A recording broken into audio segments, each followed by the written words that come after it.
Why should I prepare food for you? You're not my bloodline. I don't even call you family. Don't get too comfortable with me. Why are you even here in this house in the first place? I asked my son and granddaughter to come over so I can spend some quality time with my family. Can you leave us alone? Awkwardness filled the living room of my parents-in-law's house. My mother-in-law, who eliminated every time we saw each other, was a big pain in my neck. But one day, Mommy, oh my God, it's Grandma. what happened? My blood drained from my face when my panic-stricken daughter told me what happened. My name is Amelia. I married my husband Peter when I was 25 and gave birth to my daughter Olivia when I was 29. I quit my job upon marriage and have been a housewife. I'm 39 now, and my happy family of 3 live in a rented apartment. I live a fulfilled life, but there is one big problem. That is Judy, Peter's mother. Her behavior toward me has been the cause of my headaches. Frankly speaking, she has been bullying me. She told me herself that she doesn't accept me as the wife of her son. Although she did not outwardly oppose our marriage, I've been snubbed for various reasons from the very beginning. She used to show up unannounced, force herself inside the house, and complain about the way I did the housework and the taste of my cooking. Before I came pregnant with Olivia, she made unreasonable demands that I have to give birth to a boy. Then she would bring her worn-out, tattered clothes to me, saying, "They look good on you." She even sent me health-rotten vegetables on COD without my permission. In short, she has done pretty much everything that most people would call baiting. What keeps me sane is that Peter and Olivia are always on my side. Whenever Peter finds me being bullied by Judy, he always intervenes. Olivia tells her, "I don't like it when you speak ill of my mom," when Judy talks bad about me. When I go to my in-laws' house, she says something sarcastic about me even in front of Brian, my father-in-law. Every time he scolds her not to say such things. She never minded and continues to torment me as if it was part of her daily routine. One day, Olivia came home from school with a gloomy look on her face. Normally, she cheerfully shouted, "Mom, I'm home," at the front door, but she was silent. "Hey, sweetie, you're home. What's wrong? Did something happen? Are you sick?" "Hey, Mom, nothing. I'm fine." She brushed it off, but continued to look as if she was in a state of deep thought after that. She was always smiling and cheerful, so it bothered me very much. I knew she was at a sensitive age and didn't want to pester her, but I couldn't just leave it at that. Peter had to work late that day, so it was going to be just the 2 of us at dinner. I thought she would talk to me then. When she was slowly eating her bowl of mac and cheese, I started the conversation. "I'm worried about you. When you say you're okay, it's often not the case. I will never tell anyone and won't get angry. No matter what happens, I'm always on your side. Can you tell me what happened?" She put down the fork and remained silent for a while. Then she made up her mind and opened her mouth. She began to explain as articulately as a 10-year-old could. She went to play with a friend at her house, which was a 15-minute drive from ours, after school. She sometimes went there, and her friend's mom drove her back afterward. On the way home, when the car stopped at the traffic lights, she saw Judy working arm in arm with a young man she didn't know. She even saw them kissing. As soon as she realized it was her grandmother, she ducked down not to be seen. I couldn't believe my ears at that completely unexpected story. The idea of her being affectionate with another man in plain sight, close to where we live, was so abominable. It must have been traumatizing to witness such a scene for a 10-year-old. I soothed her and suggested she take an aroma bath. In the meantime, I went to the corner grocer and brought her favorite ice cream. Normally, I would not give her sweets before bed, but it was unlike any other day. She was looking gloomy for a long time, but she cheered up a little upon seeing the package, and by the time she finished eating, she was almost back to her normal self. Still, I knew her innocent heart was broken. I told myself to keep a close eye on her for a while. Then, Peter came home tired from work, less than half an hour after Olivia went to sleep. I thought it was cruel to tell him that his mother was having an affair with a young man, but I could not keep it from him. I told him exactly what Olivia had told me. He was enjoying his beer in the living room, but when he heard the story, he covered his mouth with a hand and ran to the kitchen. He came back with a wobbly step and mumbled weakly, "Seriously?" I could feel his pain and disgust. When he calmed down, we discussed our plans. What are we going to do about that? Shouldn't we let Brian know? Well, we can't just leave it like this. If we were to tell him, we need to gather more evidence. I worry that she could make excuses if we only have Olivia's story. I agree with him. We decided to ask a private investigator to look into Judy's infidelity. I was impressed by the work of a professional. The investigator gathered the evidence photos in no time after I requested them. There was a picture of Judy, dressed inappropriately of her age, embracing a young man. It was a sight I didn't want to see, but I had no choice but to confirm it.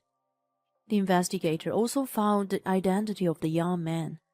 He was a college student who actively looked for older women.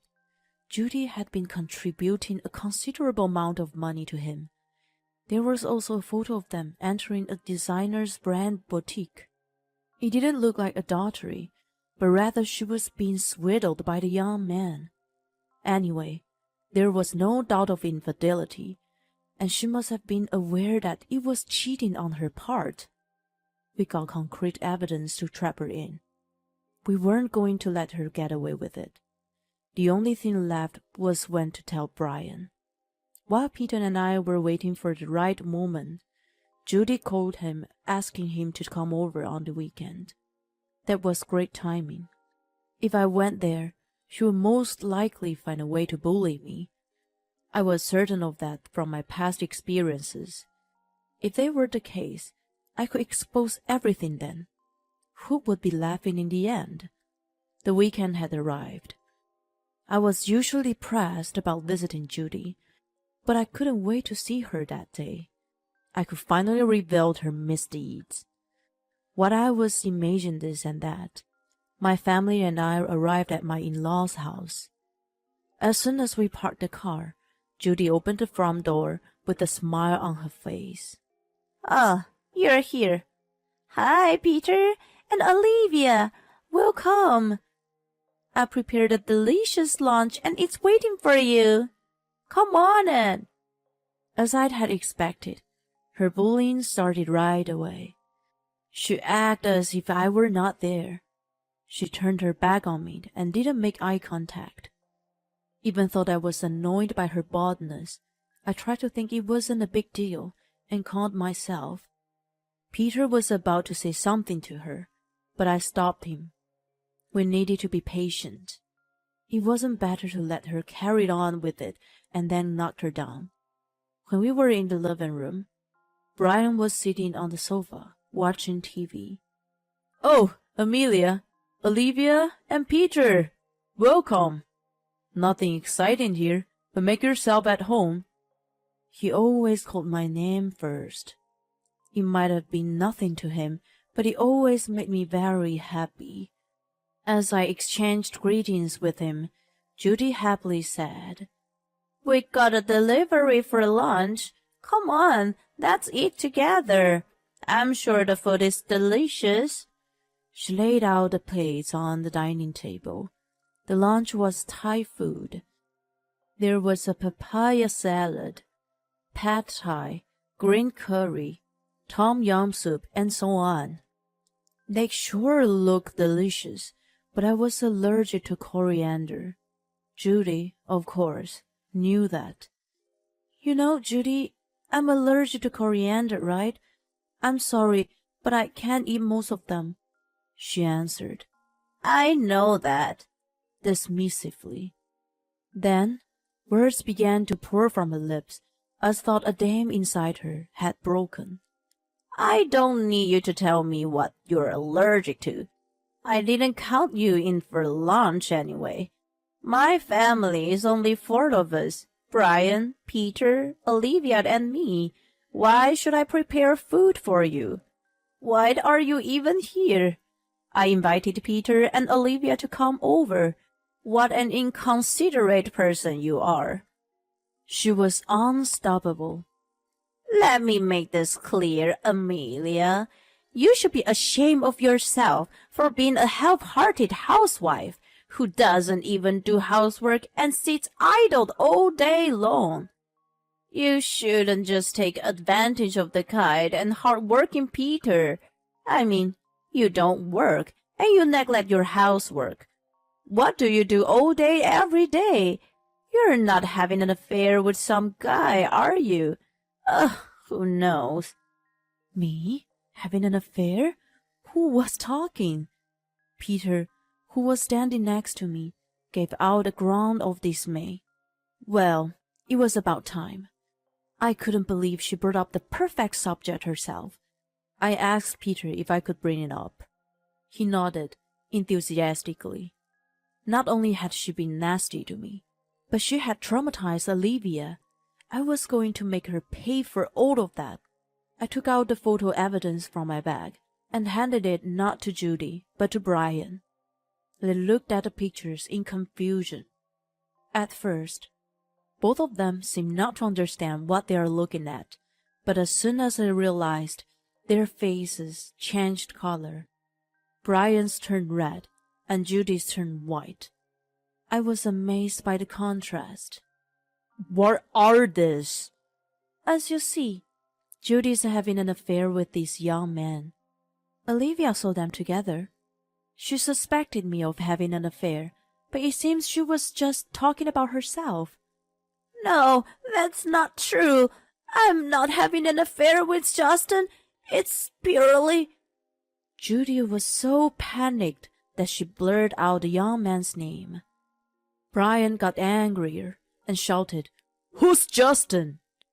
I heard you brought a lot of things for him. A total of about a couple of thousand?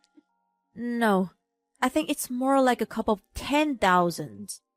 You're a housewife too, so where in the world did that money come from? It can't be the money Brian has earned, can it? Oh, you're so bad. You shouldn't take advantage of his kindness. I took the opportunity to press hard on her. Judy was horrified, and even thought her mouth was moving. No words came out of it. She probably never thought that I would talk back to her. "Mom, that's been so good to you, hasn't it? Why do you have to cheat on him? I'm ashamed of you for not only bullying Amelia, but doing unspeakable things behind his back." You don't love Grandpa? I feel sorry for him. I don't like you, Grandma. Peter and Olivia was blamed her harshly. "I knew something was fishy. You've been sneaking out day and night lately. I checked the bank account and found that you had been withdrawing little by little. I never thought that you were having an affair with such a young man."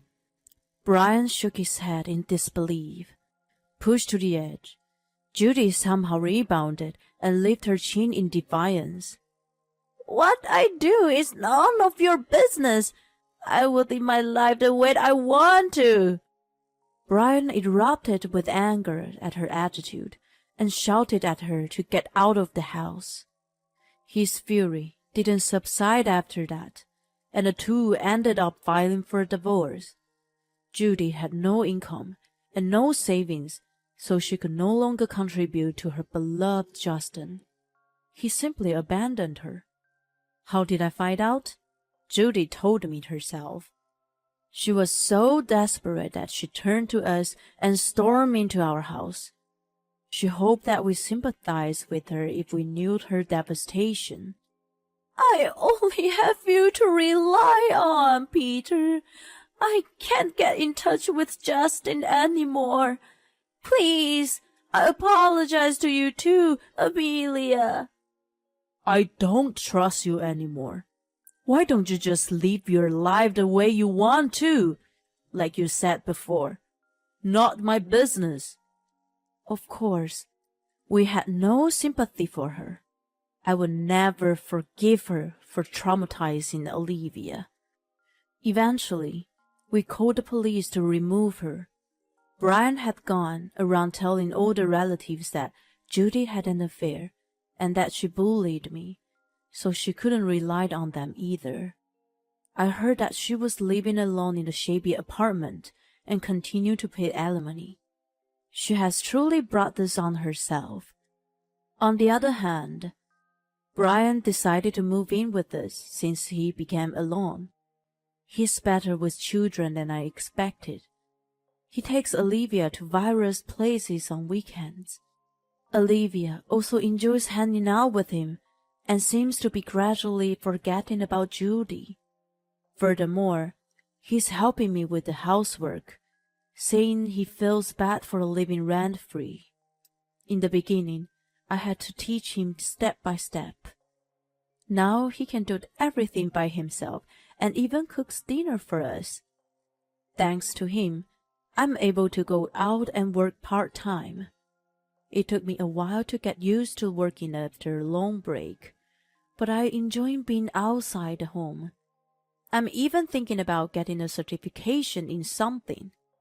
Since Brian has moved in with us, I can feel the quality of our life improving. He protected me when Judy bullied me, and is still supporting me in many ways. Judy was truly an idiot to betray such a nice man. I learned from her mistake not to indulge in immediate greed, and to be grateful for the happiness I have now.